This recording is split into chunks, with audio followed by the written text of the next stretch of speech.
Dive deep into this big LGBTQ story of 2024. I'm Eric Restivo, and let's queer up the top stories of the year. This is number 21 of 24. It is the election day. Let's check Trump's record on LGBTQ. This story was broadcast on November 5th, 2024, and was originally on the Queer God Squad. November 5th was certainly an important day for the country and especially for the LGBTQ community. It has been almost 2 months, but what this story had to say is still relevant. Let's check Trump's record on LGBTQ. Today is Election Day, when the country chooses between Vice President Kamala Harris and former President Donald Trump. Harris identifies as an LGBTQ ally and is part of an administration that restored queer protections that were removed by the Trump administration. But where does Trump stand on LGBTQ rights? Well, in 2012, he said he believed marriage should only be between a man and a woman, but that same-gender couples should have the same rights as married people. Separate but equal isn't really. But still, that's not as hateful as it could be. In 2016, he told LGBTQ people that he would fight for them. But did he? And in 2020, he appointed a gay man as acting director of national intelligence. That's pretty much it for anything representing friendliness toward queer folk.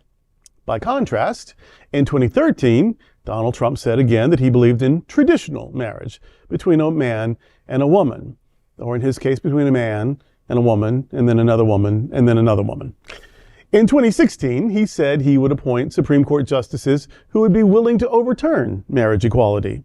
That same year, he nominated anti-gay Jeff Sessions to be Attorney General, who as senator opposed expanding hate crime protections.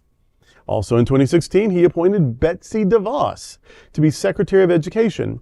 DeVos rescinded gender identity protections enacted by the Obama administration.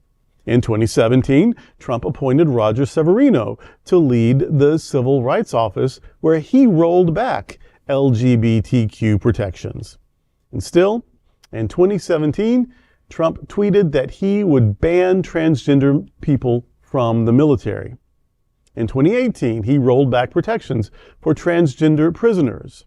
In 2020, he created a rule that allowed homeless shelters to reject trans folk. Also in 2020, he nominated to the Supreme Court Amy Coney Barrett, who had been associated with an anti-queer hate group.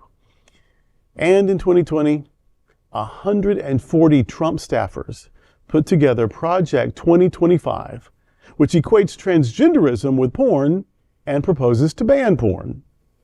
The project also proposes eliminating terms such as equity, diversity, inclusion, gender awareness, gender sensitivity, reproductive health, reproductive rights, abortion, or sexual orientation from all federal regulations.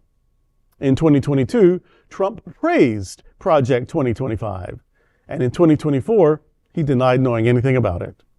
So, how would a second-term President Trump treat the LGBTQ community? Well, all we know for sure is how first-term Trump treated us. And that is frankly alarming. The Queer God Squad reminds you that if you haven't yet, please vote today. Well, that's all I've got. What have you two got? Well, I'm officially subscribing to Queer News, Queer God Squad, because it's a great watch. You know, to sum up, everything that was said was an incredibly valid point. They were acting on facts. Darrell was not speaking of anything that is not completely public knowledge. It's true. Scary public knowledge. Yeah. I think since then, J.D. Vance has publicly said that what is it? Regular gay guys will enjoy what we're doing, or normal gay guy trying to put the community against one another. There's just been more hate created within it all.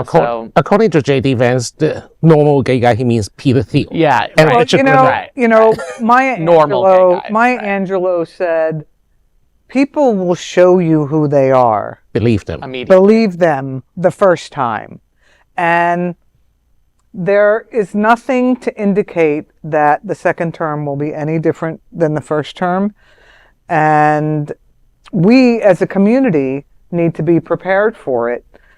Nobody ever handed us anything that we have. every single right that we have, every single benefit that the LGBT community has is because we worked for it, we fought for it, we built the bridges, we created consensus, and we made it happen. And it can roll back a little bit in these next 4 years, but the reality is that, here's another one. They tried to bury us, but they didn't know we were seeds. So we are all seeds. So let them do what they're doing, and we will do, what we've always done, and we will take care of each other.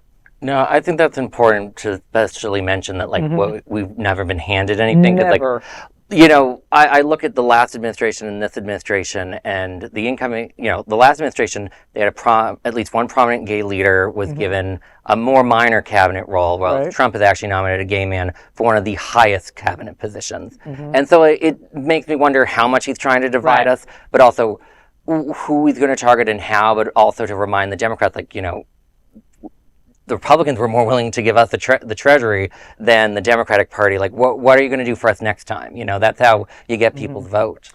And as we sit here on Christmas Eve, I can think of the Grinch, Right. whose heart was touched by something and it made it grow, you know, many sizes Yeah, well, bigger. hopefully. So hopefully Trump will be touched by the Christmas spirit. And let's see what Santa brings him tomorrow morning.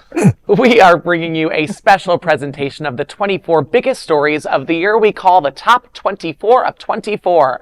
There is no other queer nonprofit media platform like this in the entire world. Support our LGBTQ stories by subscribing and sharing Queer News Tonight.